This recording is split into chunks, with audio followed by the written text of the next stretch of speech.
Hello, everyone, and welcome back to Floodlights Camera Action. From night stage to yen stage, we look to bridge a gap between film and football and tell you exactly what films you should be watching and what ones to avoid. I'm Jack, but podcast is only as good as its co-host. Every week, I'm joined by my good friend Veronika to work through the do's and don'ts of film watching. Veronika, how are you? I'm great. I'm having a great day. It's a beautiful day because Mo Salah has extended his contract. And Van Dijk will do so very soon. I'm livid, to be honest. I'm fuming, actually. Why? No, there's been drama on my road recently. What is it? Well, there's not many On the actual dramas. streets. On On the streets yeah, of Portsmouth. I think, well, gospel, but sure. I think there'll be violence soon. Honestly, it'll be like the end of Megalopolis. They'll rise up. Basically, over the last couple of weeks, my upstairs smoke alarm keeps randomly going off, and we worked out that also next doors has, and then other ones around the road has been going off, and I cannot work out why. Basically, no one in my house smokes. My brother is a vapesman, but he doesn't do it inside, so it's not that. Boo. Smoke a real cigarette. Yeah, come on, yeah, commit to the bit. But it's just like it's really annoying me because we bought new smoke alarms. We thought, oh, maybe ours are old, they're faulty or whatever, and it's still happening. And I don't know what's going on, but honestly, there's gonna be hell to pay pretty soon because it's really annoying me. And my dogs are like, honestly, it's like someone just shot like a bazooka near them. They just like shake constantly. One of my dogs is currently like down inside the shed. The other one, I don't know, he's a big weirdo anyway, so he's just kind of moping around. It's just like smoke alarms shouldn't be this difficult. You know, they should only go off when there's smoke. This is like when I was complaining about cat alarms going off for humans a couple of months ago. Like it's just the little annoyances. Anyway, enough about that because we are in a good mood. We're in a good mood. What are we talking about today? Can you tease the listeners? Well, it's in the title. Yeah, maybe they can't read though. Maybe they're illiterate. That is true. So we're going to be reviewing all the films we saw at Bfi Flare. We'll try and be nice because, you know, we got given press accreditation. We tried to cover the festival with loads of reviews, loads of interviews, articles, whatever. Also, that masterclass from that film critic made me slightly alter my approach at Picture House Correct. Yeah. But we're not film critics, and we never claimed But to also, be. we're going to be honest as well. We're going to be honest. We're not going to be super harsh All we are unless just it deserves. like two random people with no qualifications whatsoever waffling, and like, anyone can buy if you podcast take that equipment. to heart, that is your problem. We never claimed to know things. I don't know anything. Everything we say will be entirely factual and the defining take about each film. I think No. that's fair to say. No. No. Okay, whatever. Where do you want to start? Especially not yours. No, well, some might. Where do you want to start? I thought we were going in chronological order, like we agreed before we started recording. We know that, but it's like it's organic, and it's like, oh, where are we going to start this time? Start at the beginning. We always start chronologically. Actually, I don't. You know, when we do like here's the 10 films I watched, I tend to mix mine up to make it flow nicer in terms of. I don't know why you do that. It's actually quite it's stupid. I'm going to say it. It's worrying as well. It's worrying and stupid. Yep. Okay, well, let's start with the first kind of bits of the festival, which started before Bfi Flare, which was my interviews with various filmmakers. The first filmmaker I interviewed was the director and writer of a film called Lakeview, called Tyrophorn. You can read that interview on our Medium page, medium.com/@floodlightpod. And that film I actually watched as a screener before the interview. And I'm not gonna lie, it wasn't very good. Why did you use the sound effect? Because I wanted to fuck around. Wasn't very good. Okay. Was it Lakeview? Well, no. That's a shame. I'll tell you a few reasons why, one of which we might edit out. Do you want me to do a drum roll and introduce a reason? No. Stop using sound effects. Stop using sound effects. My mate Sam, who I'm seeing tomorrow, is going to be fucking livid. Just stop. Okay. Why are you using drum rolls? Why are you using sound effects? Anyway, so it's Tara's second feature film, so, you know, well done on securing a second film. A lot of people can't say that. That was not towards anyone in particular, but anyway. It's some, like, group of queer friends, and then they go and visit her at this lakeside house, and she's, like, recently divorced. This woman called Darcy. And then the film is just set there, pretty much at the house most of the time, and then they go to, like, this really small pub bar in the middle of the forest. I don't know what was going on in that location, but anyway, my issues are, so some of the acting was not great. Name and shame. Name and shame. No. But I will say there's one person in particular who is a musician in real life, and she's a musician in the film. And Gracie Abrams. Sorry for your bad acting. Apologies. I don't think she'd be that bad. That was the first one that came to mind, by the way. Yeah, that's really crazy. I knew you went Claro. What's her name? Clara. Yeah. Yeah, I'm not down with the kids. I'm gonna shut up now. Anyway, so she is a musician in real life. She's a musician in the film. She doesn't have much acting experience. Pretty much, there's like a few scenes where she's singing a song, right? And I hated them. I would just say it. I hated the songs. No, I don't remember a single thing about them. Wow, that's a shame. So she has a few scenes where she's just singing a song. I found out afterwards that these songs were her actual songs. They were original songs written and performed by her. Luckily, I was watching a screener, so I did skip them after about 20 seconds. I say 20 seconds, fair enough. You got the gist. They were also very slow and ballady and like. Oh, as we know from last week's episode, Jimmy Erickson. I loved them though. That is true. Smooth though. So smooth that was an issue I had. Another issue I had was that when there were scenes with these friends like kissing or making out or whatever, because listen, okay, third issue, what sort of a friend group has like this situation where everyone has had sex with each other and everyone's just hooking up with each other all the time? I have never been in a friend group like that. Let me tell you. No, should clarify. Yeah, that is very much something. Honestly, that is so like, what is actually going on? This is like a well. love, I don't know, octagon with like that is still going on during the film, and they like keep referencing that one of them is like slept with all of them, and it's like, what the hell is actually going on? Legend. Like maybe everyone get tested. That deserves a round of applause if you ask me. I'm not going to do it, but yeah. No, it doesn't. Anyway, so that was an issue because I just think it was a bit like weird. Why is that even a part of this whole thing? I thought they were just all friends and stuff. Just weird.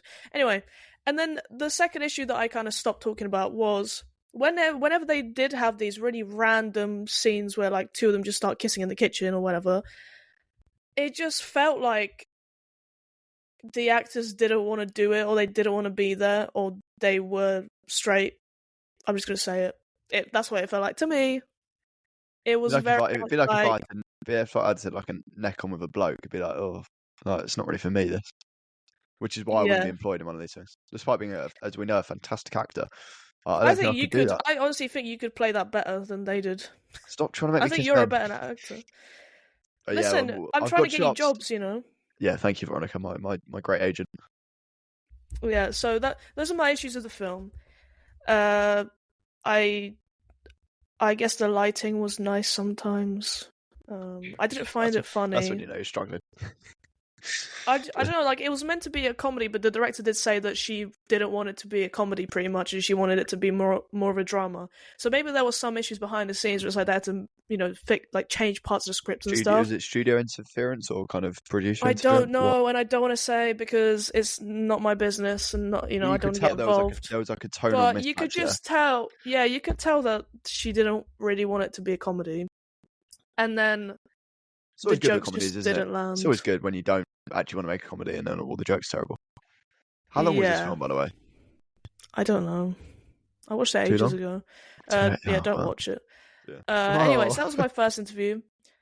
Then I did another interview with Indian film director and writer Onir, who was actually he actually hosted a masterclass at Bfi Flare himself. Like, he did a massive talk. No, I was working. Yeah, true. I barely had time to go to some of the films. But anyway, bless him. He spoke to me right before getting on his flight to London. So, you know, shout out, because some people are really bad at scheduling things. And he was just like, yeah, sure, I have 30 minutes, let's do it. So shout out to Onir. He was great. His film was called We Are Fahim and Karun. It actually does have good reviews. I didn't watch it. I will watch it at some point. Okay, I will, Can we get but a screen I of just that didn't have somewhere? time. Probably. We do Hopefully. have it somewhere. And he's like one of the main filmmakers in LGBTQ plus cinema in India. So he's like pretty much the goat Very of good ratings something. actually on Letterboxd. Most Yeah, it does have most very good ratings. the most prevalent rating is 5 stars with 18. Yeah, But most of them are positive. Yeah. and so he's again the reviews on Medium, so you can go read more about it. But pretty much for those people who don't know, he had a lot of issues trying to get this film made because in 2018 in India there was a new law that in cinema or TV series, if you portray anyone from the army, you need to have permission from the Ministry of Defense. Even though this story was inspired by a real story of someone who worked in the army, the ministry pretty much just said no when he sent them the script. He asked why and they didn't reply. He kept asking if he can come down and talk to them and, maybe make some changes or, learn about what problems they had with the script.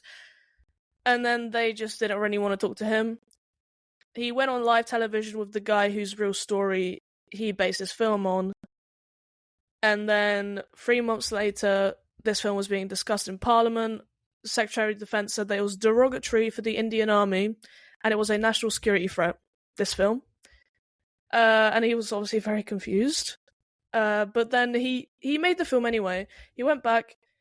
He only made 2 changes, maybe one, which are that he changed the costume of the guy who was meant to be the army major, and he called him a security guard, so that technically he wouldn't be breaking the law, which That is is great. fantastic. That's it's beautiful. a great story, and so yeah, We Are Fahim and Karun. I recommend it, even though I haven't watched it, because you know what, these are the sort of films that should be supported, I think, and should be watched. And there was a lot of issues that he had in getting it made, so if we should just celebrate it being out there, Also, seemingly a very good film. Exactly. And then I don't know. Then you did some stuff when the Yeah. festival actually started. So do you want to talk about that? Yeah, I got a ticket for the Press and Industry screening, I think they You called it. got a ticket. Got a ticket. What'd you say like that? I got a ticket for the Press and Industry screening.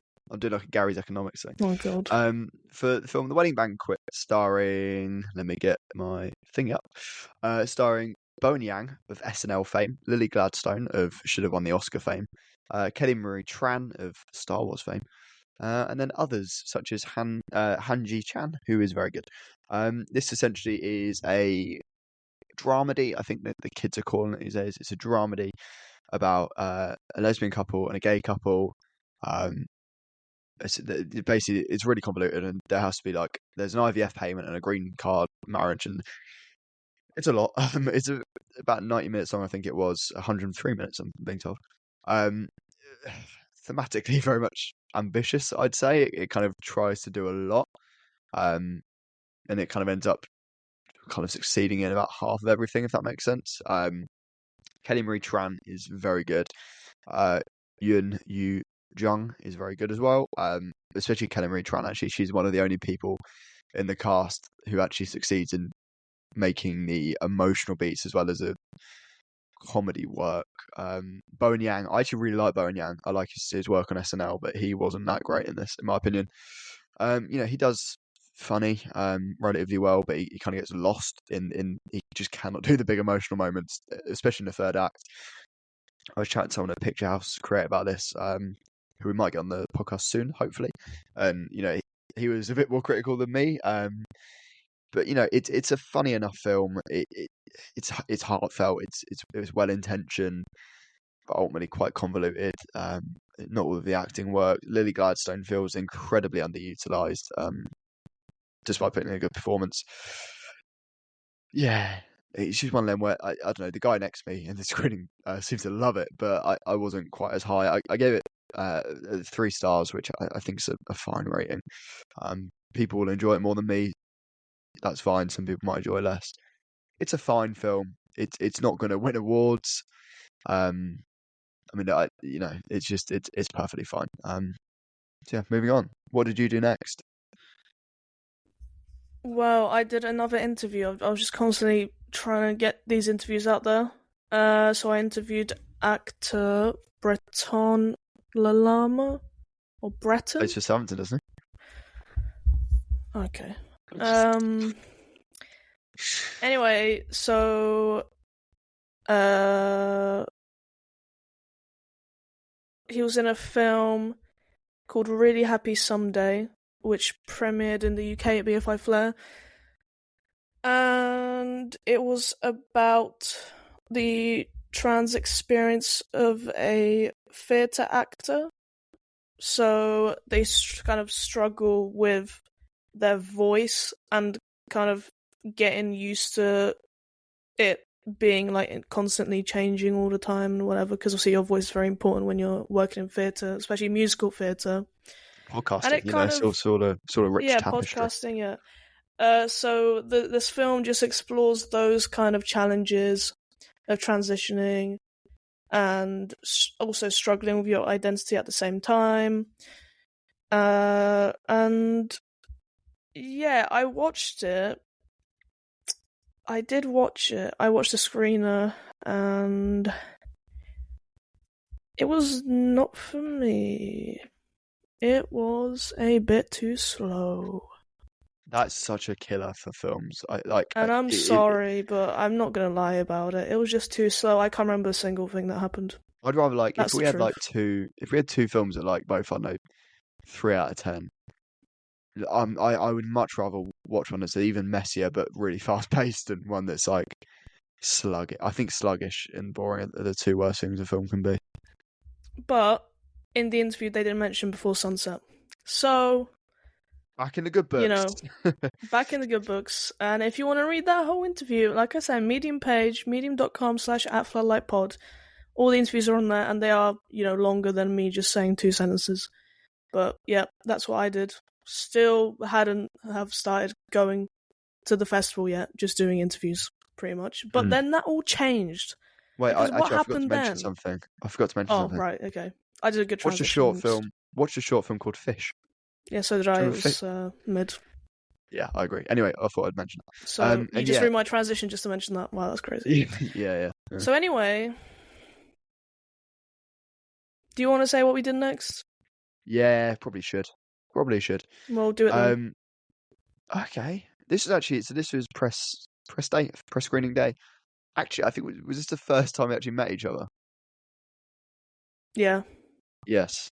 So I saw 3 films. Veronika saw 2. Hosted at BFI's Stephen Street venue just off Tottenham Court Road. Very nice, intimate The theatre venue was experience. great. I don't know if Yeah. that's like an office or if that's just for screenings. I don't know. I feel like there's probably an office somewhere. I bet Harris Dickinson hired it I out. don't. I think that's just a BFI thing. That is just used by BFI. They could have made some money out of that though. But they had but I don't think the point of BFI as a thing is to make money. Yeah, but they don't need money. Yeah, but that's just not the point, is it? Anyway, it was cool venue. There was statues. There awards. was like signed posters of old films on the wall. There was a bust of Alfred Hitchcock's head in gold. There was a big Oscar as well. Big Oscar, yeah. Shout out Oscar. Shout out Oscar. Anyway, first film we saw was Summer's Camera, directed by someone whose name I cannot remember. Letterboxd. Yeah, I know. I'm trying to stall whilst I get it up on my phone. Essentially, it's a story of a young girl whose father passed away, and bestowed upon her his camera, with limited rolls of film remaining, which felt a bit weird. Just buy some new film. And essentially, she goes to school. How old do you reckon she was? What, like 13, 14, something like that? She was around that kind of young adolescence age. And she meets this football player, who's like the popular girl at school. She's crap at football, by the way. She'll never make it on the big stage. And essentially, falls in love and kind of explores the sexuality. I think I liked this film enough that I didn't like It it as was much directed as by Sung Divine. yeah, that was it, Sung Divine. Very limited information on this film. This is fine. I think I probably put it just below Wedding Banquet. I found it to be quite slow. I didn't love the writing at all, actually. I thought most of, if not all, the side characters were severely underwritten. There's a point in the third act where they have to wrap up a plot point around the father, and it's just with the mum, and it's just so blunt and quite sloppy. Cinematography's fine. It's a pretty looking film. I thought it looked really nice. Yeah, well, you'd hope so because it's about photography as well as kind of the queer experience. Yeah, I mean it's heartfelt. I will say I really needed a wee throughout the entire film, and that did inhibit the viewing experience. But yeah, again another 3-star film for me. It's all right. What did you make of it? I think the way you talk about it makes it seem like you didn't like it, but then I gave it 2.5 and you gave it 3. And I actually Okay, right. liked it. We do this every episode. It's getting dropped to 2.5.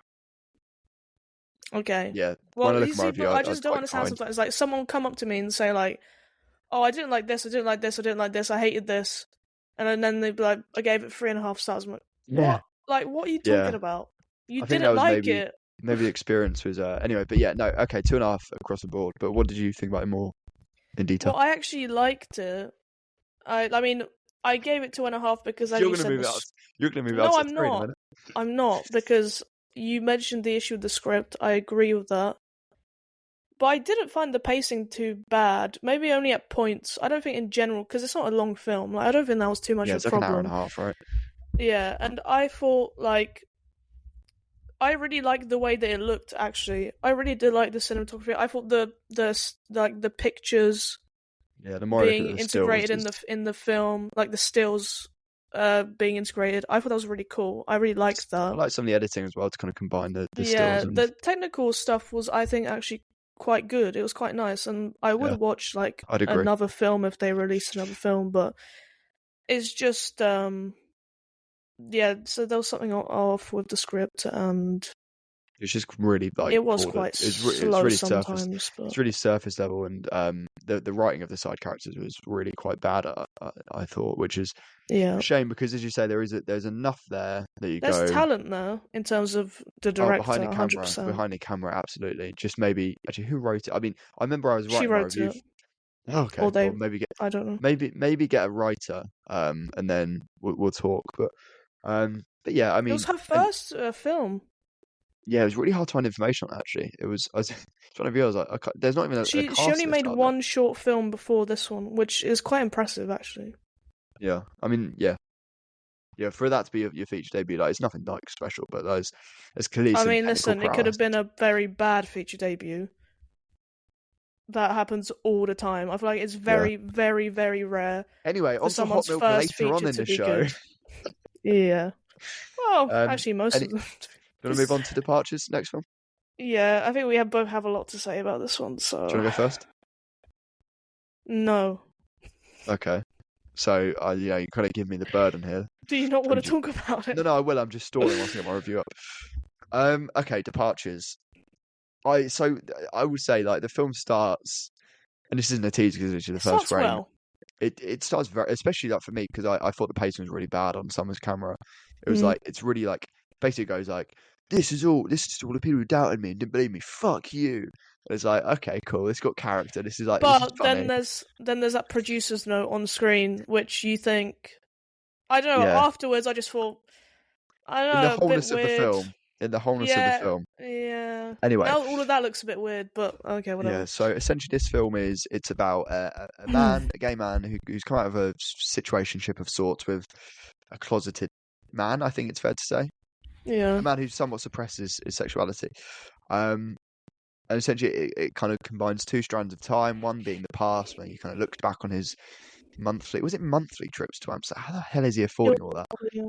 I Well, guess he the was other on a guy's paying PT for it, for yeah. footballers. Yeah. Yeah, I mean, I don't think he's on Amsterdam every month money, but anyway. Amsterdam's Um, not that expensive. No, but where's he getting the time? Anyway, that's not beside the point. And then the other strand is kind of like No, him dealing with the present and the breakup and yada yada yada. And it's very unique and it's got a very strong directorial vision in that like it knows what it is. It's very energetic. I like the editing a lot. It reminded me of Kneecap. it's In kind of, energetic to a point, which you'll get to soon. yes, I will. And then but in the second act, I'd say it kind of dawned on me how much I hated one element of the script. Can you remember what element I hated? No, I So had already I listened swear, to you. I swear like a sailor, right? I've got a potty mouth. I'm really Oh bad yeah, for it. I agree with what But you're I gonna say. hate Yeah. in films and TV shows and even books, to be honest, when they just keep saying they keep saying fuck, and it's like a kid that's like, oh, I can swear, I'm trying to show off, and it's etched every like other word is like, oh yeah, I did fucking this and fucking that, but it's like it didn't feel natural out of the actors' mouths. It didn't make sense for the script. It just felt very childish. And then I actually didn't mind the lead performance by Lloyd Ian Morgan, who co-directed it as well. But I really didn't like the performance of David Tagg, who was the kind of the other side of the situationship. At the start, I thought it was fine, quite one note, but fine. And then as the film moves into the third act, you're already thinking like, okay, this is either going to stick the landing or what it didn't do, which turned into a Lewis Saunderson TikTok video with really bad music choice, very melodramatic, very just stupid to be honest. David Tagg's performance in the third act was really really poor.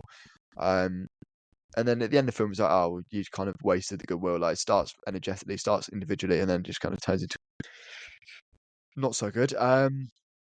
Anywho, what was good though was the post-credit scene. Oh mate, the post-credit Take it away. scene is the reason why I gave it 2 stars and not 1.5. And I just think that should have been the feature-length film, just like music videos they make. So they're basically in the post-credits, it's like just a musical number, and David Tagg is like playing this lumberjack, and So then good, and Lloyd that's is teased kind of throughout the film, isn't it? Yeah. yeah, and then Lloyd is just the damsel in distress, like singing and like frolicking around the field, and it's just great. It's so funny, and it's like it's a shame they couldn't bring that sort of tone. I I know will obviously you can't say, just do that throughout the film, but that's kind of the reason why we like the first bit, because it's like it feels like it's I don't know, like whoever wrote it, which I think is Lloyd. It feels like Molly that's where Lloyd his as well. Yeah. personality comes through, and that's what he's good at. And I don't know, maybe a co-writer would have helped for the more dramatic parts. Like Yeah, it's maybe he's good at the purely wrote comedy. by Lloyd. Yeah, Yeah, and Lloyd maybe like he and it Lloyd would have knows comedy. helped. Like his comedic acting is pretty good as well. Yeah, so maybe it would have Dramatic, helped not to so have a much. co-writer, or Yeah. maybe just stick into the comedy. Like not every film needs a dramatic This is what I won't aspect, but I yeah, don't know. I won't name him because we might get him on the show in the future anyway. If not, it wasn't bad. I should say what he said wasn't bad at all. I just kind of like No, one of the people we spoke to. don't say the name ever. No, I'm not going to say the name. Of course, I'm not. But a queer male filmmaker, and he was kind of speaking about how sometimes LGBT cinema is kind of really focused on there has to be a dramatic element, and there has to be like a sense of struggle or like a really common trope like first love or whatever, which is fine. But Or like, equally, I think oh, uh, the guy I'm dating is closeted and yeah, but he equally, I think won't there's come real. out, and like the coming out thing is just there's so many films about that now. Yeah, I don't need to see more respect. Like, no, I'm not necessarily the target audience and the demographic, but like, come on, I've Just seen like it all normal before. films with gay people in them. Yeah, That's sometimes like enough. if this was a pure comedy, I don't think it'll be an amazing film. But it'll be a better Well, film. no, But but they yeah. tried to, and there was like weird like cutbacks. I won't spoil the entire film, I promise. But there's weird cutbacks, and it's like, okay, well that's kind of like okay, that's fine the drama, but like this feels really out of place, and like you're trying to make a genuinely really traumatic thing funny, but the funny didn't really land because it's so odds with itself. Mhm. But yeah, I think I landed on 2.5 stars purely because I found it funny and I respect the division, but by the end of it, I was really not enjoying my time. But there's clearly talent there in a comedic sense and creatively, but as You you should do said, stand up. yeah, or sketch comedy, the drama just Yeah. doesn't land. Or just make a You should do comedy the feature. SNL UK. Yeah, he'd actually be Get quite. Lloyd on SNL UK. I think he'd be quite good as a writer for that. Yeah, well, yeah, let's get him. Let's get him in. Yeah. Lorne Michaels, get us in the casting room. Yeah. Anyway, We'll Lorne sort it out. Michaels. What's his name? Lord Who is Michelle? it? What the fuck is his name? It was Lord It is. Michaels. Oh, it is Lord Michaels. That just felt really. What the hell are you Yeah, on about? trying to gaslight you out of that. Lord Michaels. That doesn't feel right, but it's What? true. That's I don't the know. same. Anyway, moving on. Um, yeah. Any last words on departure before I slag off Hot Milk? I don't. I just like honestly. I'm gonna watch Hot Milk, and I'm just gonna argue with you because I just don't think. I just think you're being so overly harsh on it and over exaggerating everything that you're No, saying. I no. really do. That's how it comes across. But anyway, on departures, yeah, I agree with what you said. That's pretty much everything. There's not too much more to say about it. I gave it 2 because I, yeah, like it was alright, but I don't know, it's like, it just lost me after about 15 minutes, and there were some bits that I 15. wasn't sure if they were meant to be funny or not, and I just feel like it's hard to kind of toe that line of trying to be funny when talking about or showing a serious thing going on, and you have to be a very, very, very good writer to get away with it. And Yeah. I just don't think that was there. No. Anyway, time for more bad writing. I watched Hot Milk. Veronica left at this point. She was going to watch a football match, but she didn't go in the end. And then Liverpool lost 3-1 to Arsenal women. So it was just me left for Hot Milk. Oh God, where do I even start this film? We had this quite relatively highly anticipated, and then Berlin Film Festival, I think it was not kind to Hot Milk. But so yeah, so it's essentially starring Fiona Shaw, Emma Mackey, Vicky Creeps. All three I really like, especially Vicky Creeps. Obviously in Phantom Thread, she was excellent in that film. Yeah, I mean, essentially, Fiona Shaw is a aging woman with an illness that affects her walking or something. And Emma Mackey is her younger daughter and kind of caregiver, and they're in Spain, I think it is, or Greece. It was either filmed in Spain and was supposed to be in Greece, or the other way around. Um, and essentially, that Emma Mackey is becoming increasingly more frustrated by her mother, and then she meets Vicky Creeps, who's kind of like this ethereal figure, and they kind of have somewhat of a relationship. And I think Mackie and Shaw are doing Don't relatively. spoil it, please. I'm not spoiling it, of course not. I think they're doing pretty Good. good work. And I will say the editing's really good. It's quite dreamlike, and the cinematography is really pretty. So it's not all bad, but unfortunately, it very much falls down on the script, and weak direction. And the social commentary is so thinly veiled. It's like, come on, like you stop trying to, have a bit of subtlety. And essentially, Vicky Creeps, I don't think is that good in it at all. Albeit she's not given much to work with. And yeah, I mean, worst thing is that it's just really boring and really slow. It's 90 minutes long, but it's really boring. And there's not really anything to grasp onto. It's I think it would be better suited if they almost made it like a mystery of sorts, just to make it moderately interesting. And then I won't spoil the ending, but the ending was like just it was just really eye-rollingly bad. I kind of got to the end and I was like, for sure. Not Fiona Shaw, I should say.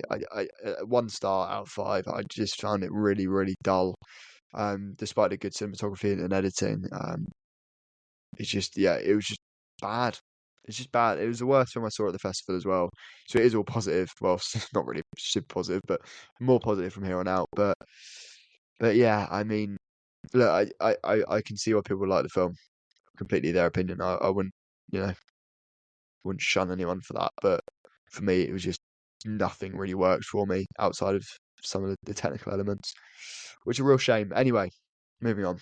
We got in touch. Well, actually, no, someone got in touch with us. Julia Duarte, who's an exec producer, got in touch with us and asked us if we wanted to interview Francisco Martins, who is the co-director of Onda Nova, which translates to New Wave, which came out in, I want to say, the 80s. Essentially, it's the story of a female football team in Brazil, and their kind of how they express their sexuality very openly, and there's a lot of individuality.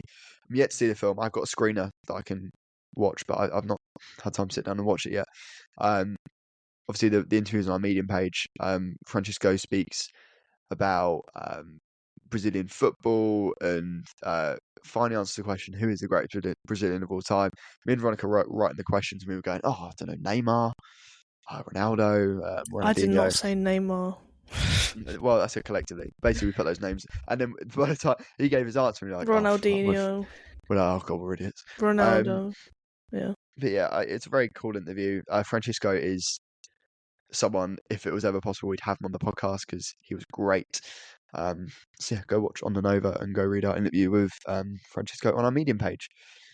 I don't think I have anything more to add. Is that I'm not very good. I'm not very good at teasing those interviews. It's not really my skill set. No, I think you did quite well. Obviously, we don't want to. Like, the interviews are longer. It's just why would we talk about them if you could just go and read them? Yeah, we're not going to pad out the runtime of this episode by reading off an interview. What's the point of that?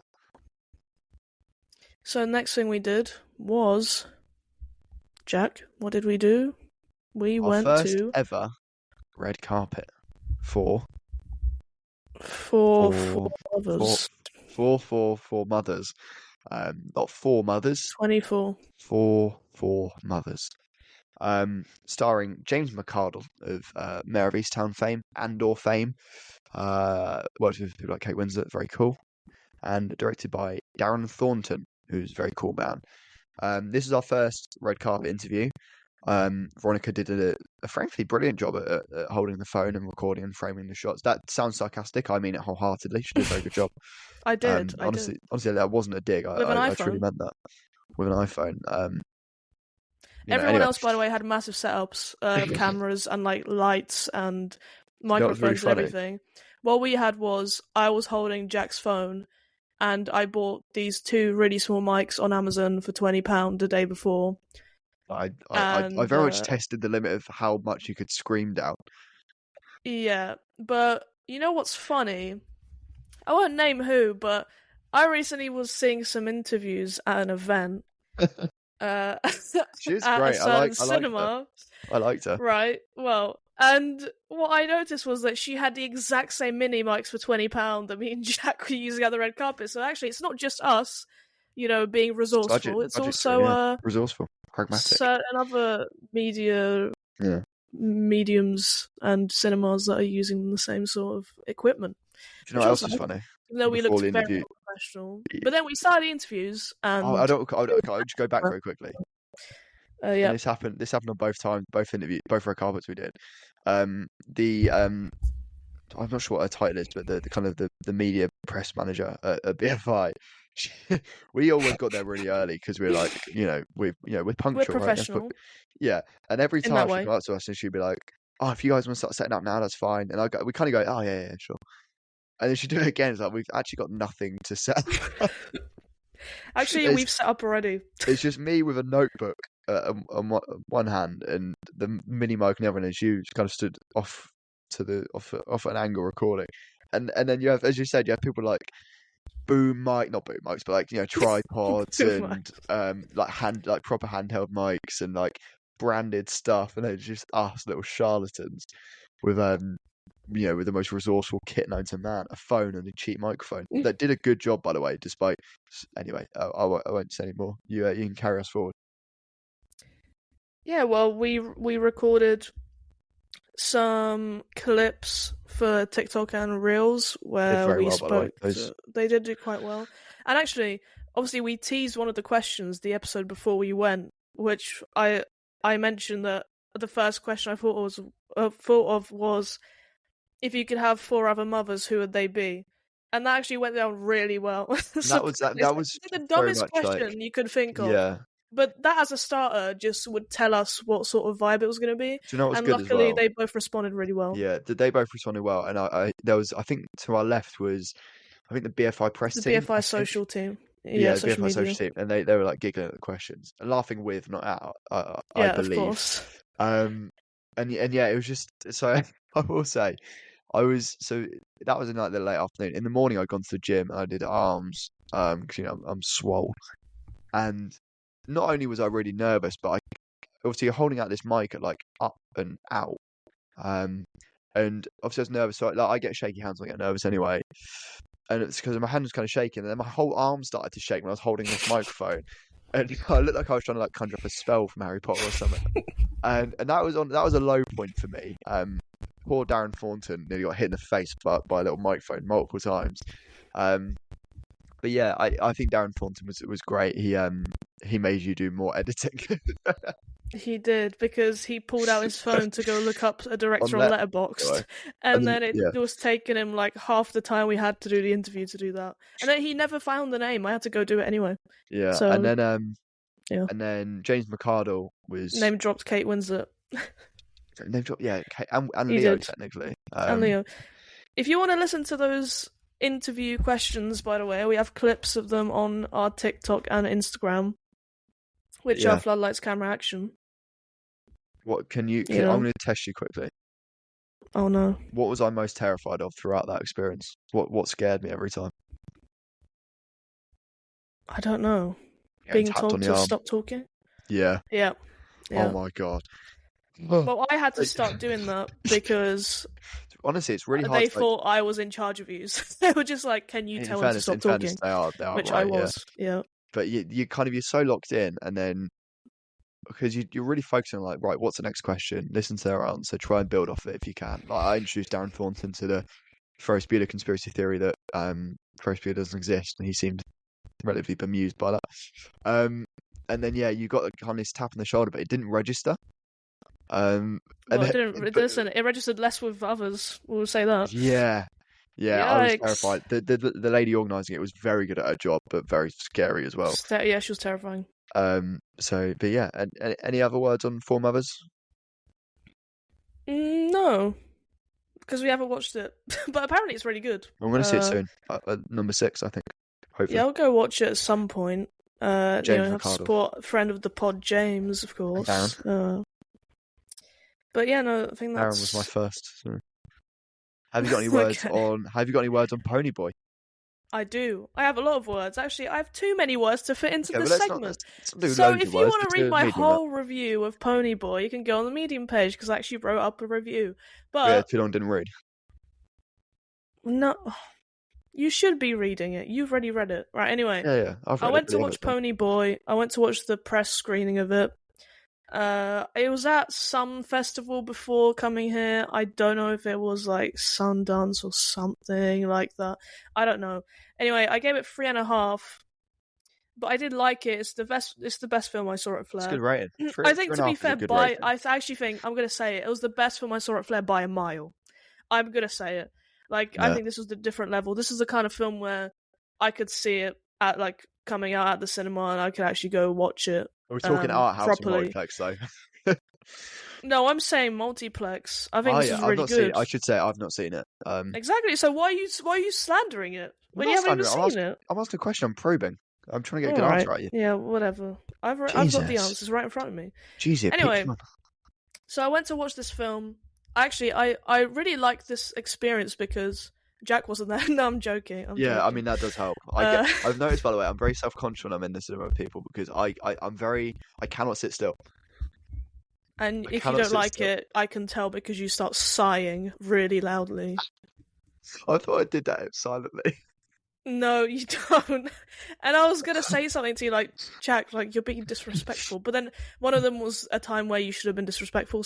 And we'll talk about that next episode. Yeah. So actually, I just let you be. What's funny is you could have been saying about either one of two things there: a short film or a feature film. Yeah. Well, anyway, so Ponyboy, the experience was good because I showed up without Jack, which was great, obviously. Then always a bonus. I went to go pick up my ticket, and it was a physical ticket. It was an actual ticket on a piece of thicker paper. Talking of that, and I love stuff like that. I love getting actual tickets. Sometimes I go to the cinema and I ask them can you scan my ticket and print it out for me? Yeah, they hate you for that as well, by the way. No, they don't. They're always not doing anything. If it's busy, I won't do it. Can I complain about something? Yeah, whenever I start complaining. The size of the lanyards. Interrupt my whole interview. The size of the lanyards was a disgrace. It was. Anyway, that's all I want to say. at both events at BFI Flare and at Crate. Yeah, I took mine off at Create quite a lot because it's pissing me off. Yeah, well, Trim it this down. is why, they should learn from actual film festivals. Okay, obviously it's an actual film festival, but like Yeah, when you go not to, let's say, cool. London Film Festival, Venice, or Cannes or whatever, you get like these cards that are kind of the same size as an ID card, like a driving license or whatever, Or and go that's full pretty digital. much the size it should be. Yeah. No, Yeah. don't go full digital.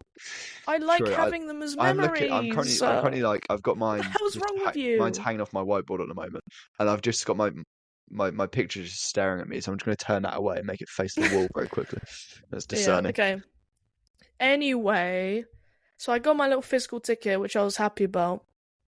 Then I went to the BFI shop, which, by the way, why the hell are the films in there more But yeah, why are they more expensive in there than like at HMV?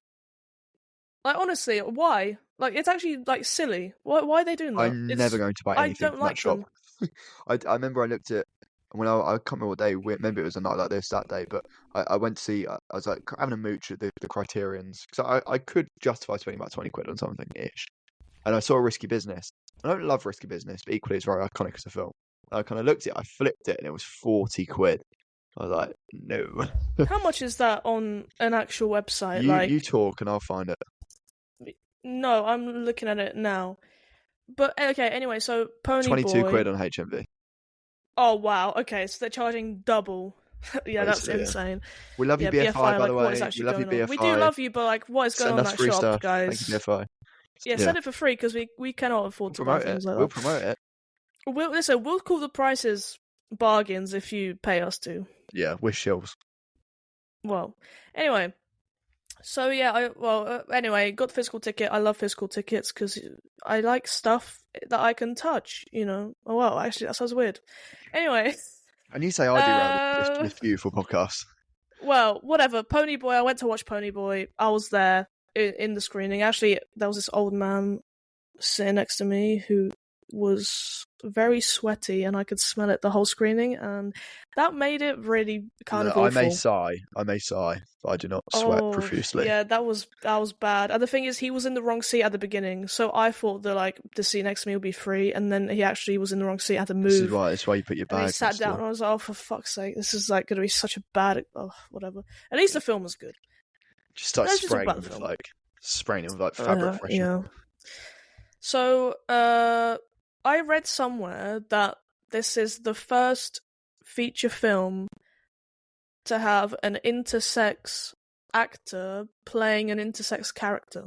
Apparently, this is the first ever feature film doing that. I know that the short film this was based on, also called Pony Boy, also written and directed. Well, I don't know if directed, but written by River Gallo.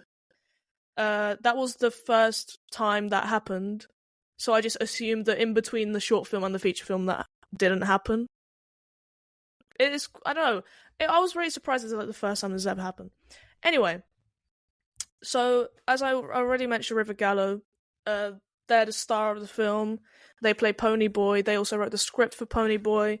And as I mentioned, it expands on the short film.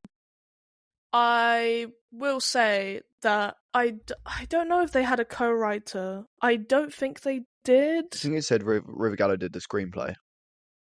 Yeah, I think they did. Yeah, they did it by themselves, so they're the only writer. River. Good job. Bad job. Website just crashed. Anyway, Letterboxd just crashed for me, so I'm glad that I'm still recording. Mr. President, Letterboxd has crashed for a second time today. Yeah, well, it did crash yesterday, didn't it? Anyway, so they wrote the script by themselves, which, again, maybe get someone else to write it with you, because as much as it was really good and, like, clearly came from personal experience, and the comedy worked, the darker bits, the more personal bits worked, I was really, really enjoying it. The lighting and cinematography was really cool, really engaging. It was, like, set at night pretty much the whole way, so lighting was very, very important. And towards the end, it just felt like the script was running out of steam. And it wasn't that it should have been shorter, because I didn't mind it being, that length. Just the writing should have been a bit more competent at the back end. But, like, it just didn't stick the landing, which I think is the main issue we have with the films that we watch at this festival is like we could be enjoying them. I don't know, maybe you not so much, but the film we'll talk about later was similar, where it's like you might be enjoying it, and then you just kind of feel it running out of steam with the writing towards the end, and it doesn't really know how to stick the landing, Yeah, and then it yeah, ends that up was kind the of ending on a disappointing note, right? Well, actually, a happy ending in Night common Stage, thread. but anyway, Yeah, we'll talk about that one very later. much a happy ending. Yeah, but anyway, so Pony Boy, the writing ran out towards the end, and it started relying on like very generic, cliche-ish plot choices to end the film, which just I don't know. Don't do that. How I know. Don't do that. I just kind of started turning my brain off towards the end because I was like, yeah, whatever. Like this is very bland, very You kind of bland know what way you're of getting. ending Yeah, a film that was actually really good and I was really enjoying. Yeah, I don't know. The writing just went bad towards the end, which is why I didn't give it 4 stars, because I was actually going to give it 4 stars, but I just cannot ignore the fact that, the ending of a film should not be that bad. Like, good it's not cast as well, bad by the way. it's not bad in a weird way. It just is too Meh. generic. Yeah, good cast. And I was going to move on to the performances, actually, before you interrupted me. I was trying to I was transition going to for you. go to the performances, because I actually watched the film.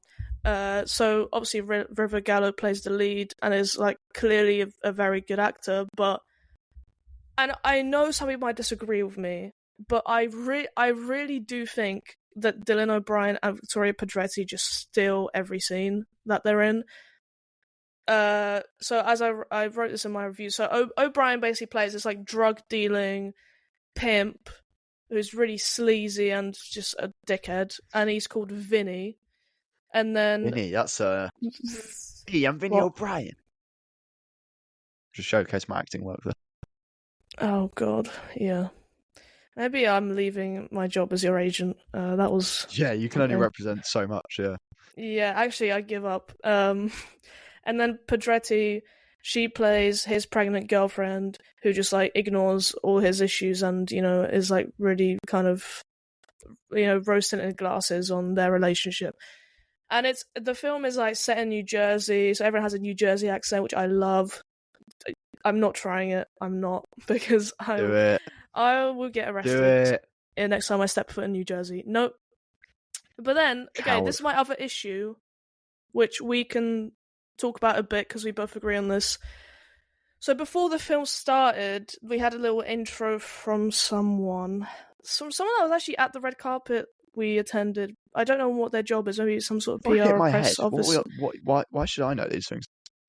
I don't know. You don't know much. Anyway, so in the intro, we were told. Well, basically, okay, we found out over the past week about this thing called comps. So, like, when you're pitching an idea, we've utilised that word way too much.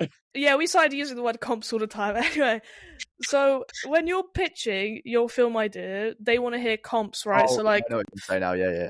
So things that are like the thing that you want to make to kind of set the tone, the audience, the whatever, the genre in the people that you're pitching to's minds, right? So it stands for comparison. I mean, it's shortened version of comparison, right? Because you've only got 3 minutes, so you need to say trim off syllables wherever you can. Yeah. But anyway, in the intro, she basically mentioned the comps. So she was like, "Oh, it's like Love Lies Bleeding meets The Real Housewives of New Jersey." And then, like, my expectations were like, oh my god, that sounds incredible. Like, that sounds like something I would love, and that sounds so cool.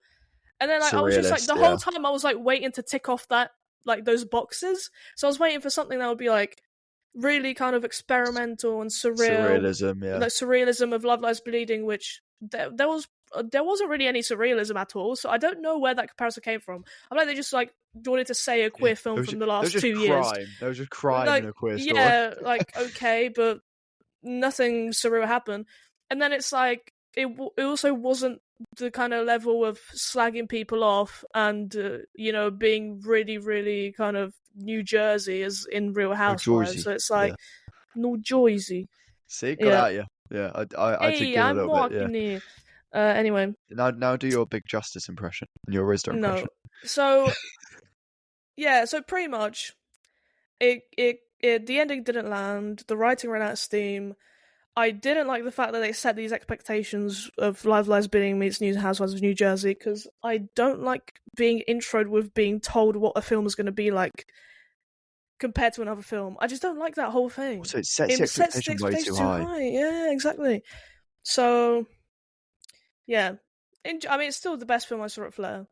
I gave it, it's a 7 out of 10. And yeah, I will definitely watch whatever River Gallo does next. I guess the director should get a shout out as well, because the direction was very nice. Esteban Arango.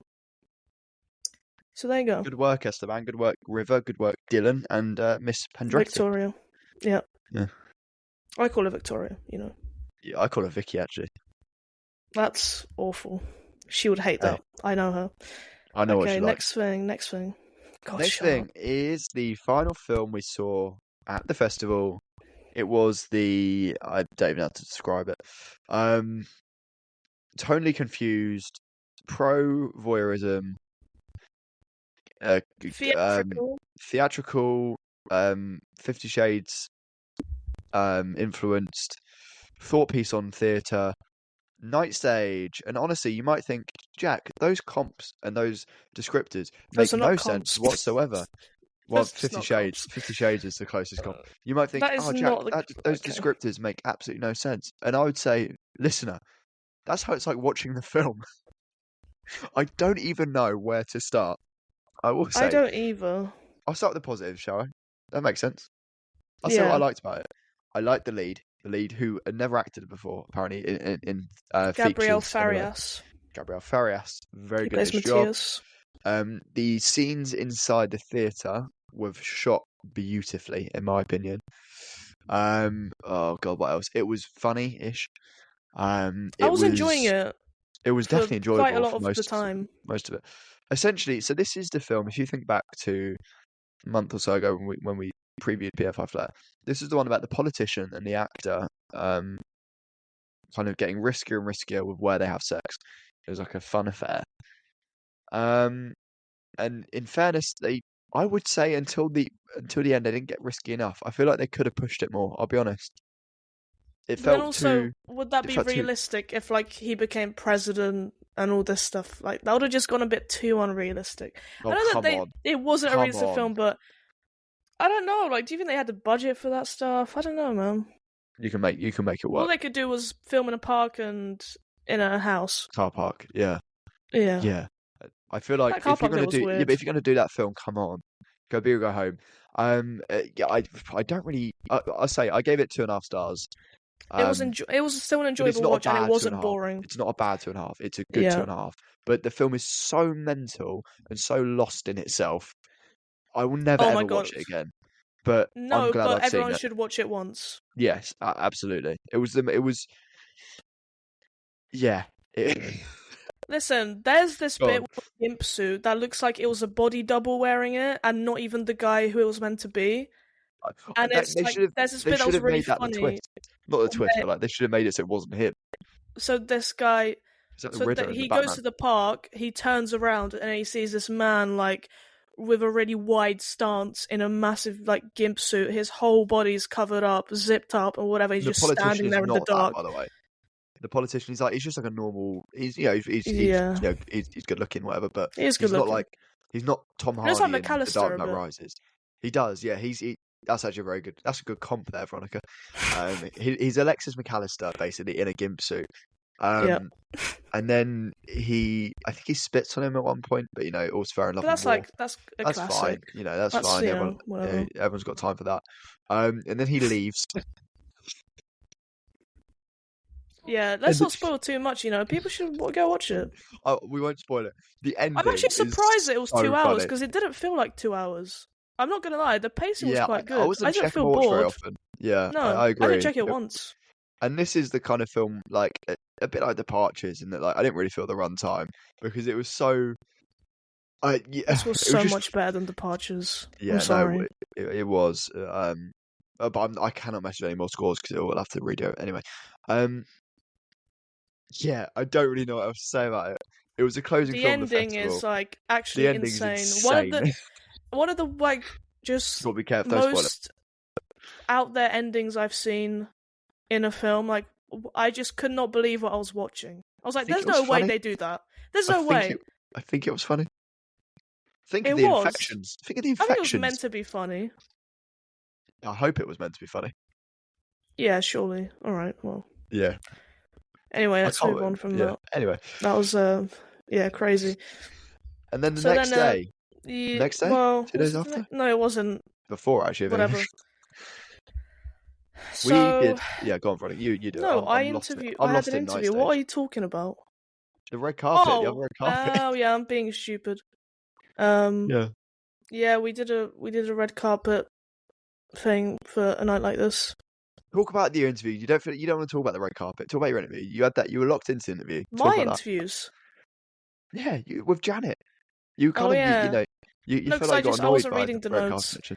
Right. Yeah, so I interviewed actress Janet Etuk, who acted in and wrote this short film Shubs, which was part of the BFI Flare festival, obviously. I feel like we don't I have to thought preface that. the lighting was nice. They had fun. It was alright. Like, short films are so hard to judge because Yeah, it's like I agree. they're basically just showcases for the director, pretty much, right? I So find it's them way more. I like, find them way more interesting when you look back on like a famous director and like where they started with shorts. I yeah. find that to be like, for example, Paul Thomas Anderson did a short called Coffee and Cigarettes, like Well, years and years Yorgos and years ago. Lanthimos has a few really good shorts. Like Exactly, and that's Nimic what is I so find. good. But then to be fair, PTA also did one with Tom York from Radiohead called Anima, which is really good. So it's more If a interesting than short is like really really good to the point where I'll say I loved it, it has to be like top 0.1% of short films. Do you know what I mean? It's yeah. really hard for me to say, wow, that was brilliant about a short film. I'm just gonna. That's just me personally. I find it It's hard to difficult. get It's into it. not like it's not easy as well to make them. I guess. No, I wouldn't know, obviously, but it's yeah, because you're working so little and you kind of but most of it is like not for the love of the game, but for trying to showcase your funding and skills. Yeah. yeah. So it's hard. But anyway, the interview is, I think, pretty good. We talk about Yorgos Lanthimos actually because she's also a big fan, and we talk about the making of the short and some of her theatre work. She mentions the Disney Channel show Bus Life, which I've never heard What of in the my hell is I've bus life? well, I'm that's what googling I'm it. saying. Apparently, it was an English miniseries on the Disney Channel where every episode took place on the top deck of a bus. Right. Which, like, I'm not sure I that's helped me don't understand it at all. exactly who even commissioned that and made that happen. I don't know. But yeah, if you want to go read the interview, it's on the Medium page, medium.com/@floodlightpod, obviously. So that's the last interview. Actually, I'm still doing a few interviews from Flare with various people, so there will be more of those See them one day. sometime soon, but I've just been really busy. So that's the end of those interview bits from Flare. Let's talk about the night like this red carpet, 'cause that was probably one of our favourite I think that was a bits of the peak. festival. I think that was a peak. Well, you definitely peaked. Yeah, I've peaked In like more ways than one. I've peaked like no one's ever peaked before. Yeah, so this is the second time round, obviously, because we did the one with Four Mothers a couple of days before that, I want to say. I think Four Mothers was a Wednesday. I think this was the Friday, potentially. And obviously we did 2 interviews for Four Mothers, but we did 4 interviews with 5 people for this time round. And we locked in big time. We interviewed, the first one was with Jack Brett Anderson, who's the co-lead in the film. I should say a night like this is, as Jimmy Erickson described last episode, it's a romance film about 2 people coming together and jaunting through London, discovering themselves and falling in love. Not seen the film, but make your own mind up when you see it. But the cast and crew are lovely. So yeah, Jack Brett Anderson was great. Again, these are all available on our TikTok and Instagram pages. We then did, the second one was with our pal Jimmy Erickson. What a man Jimmy Erickson is, by the way. We then did it with a joint one with Liam Calvert and Diego Salati. Liam is the director, Diego is the writer producer, I believe. And the last one was with Alexander Lincoln, who Can I just say, if I had that many shirt buttons undone, I'd be sectioned. But he gets That away is with it true, but he does get away with it. because He he's does. got aura, Very good doesn't he? looking man. Yeah. Yeah. I mean, they're all very good looking men. But yeah, I think it was just such a great experience. I think we absolutely smashed it. Um, and it was a very satisfying way to end. Obviously, not the festival itself because we still had a night stage. I think it was after that, but as in the red carpet coverage itself, I think we did fairly well. I'd like to think. How was it for No, you though we behind the did. camera? Obviously doing the important stuff. And how was it trying to reduce the amount of times I was screaming down the microphone? Yeah, that was difficult to edit. It's painful, yeah. That was painful. But I mean, we did a good job. I think that Yeah, let's pat we ourselves on the want to back. thank Well the done. people at BFI Flare for giving us opportunity. Yes. I don't know who it was, but I just assume it was Phoebe, who we might have on the podcast. It was But Phoebe and Maeve particularly were so great to deal with. yeah, And a credit to BFI. Yeah, thank you to them. yeah, thank you to BFI Flare, and yeah, have us back next year, maybe for London Film Festival, maybe. Why not? Come on, So yeah, let's get it done. any rounding out words? We'll sign the contract, 2-year extension like Salah did. Come on. Yeah. Any words to round us out on BFF there? How much we just No, really enjoyed the experience. but Are we done? Are we done? No, we're not. We are not done. I'm teasing you. Breaking news. Breaking news. Hot off the press. Hot off the press. Actually, it is Are hot we off the press? press this time. Well, anyway, we're we hot. kind of are. I guess we are more than we're not. Anyway, True. Yeah. the big news is Talk Tour is back. Fucking Talk hell. Tour is back. There is a new episode. There is a new episode. The first one since Hayley's big disappearance from she's a grifter. social media. She's a grifter. And okay, actually, unfortunately, the episode guest is KSI, and I'm definitely not listening to that. But she's back. She's one grifter the same as ever. Oh, great. But anyway, so she's back. New podcast episode. Talk Tour has also released an emergency episode analysing all the bits, and that's great. I've seen the TikTok clips already. So I've just gone onto the Talk Tour Hayley Welch YouTube channel. The Talk Tour one, yeah.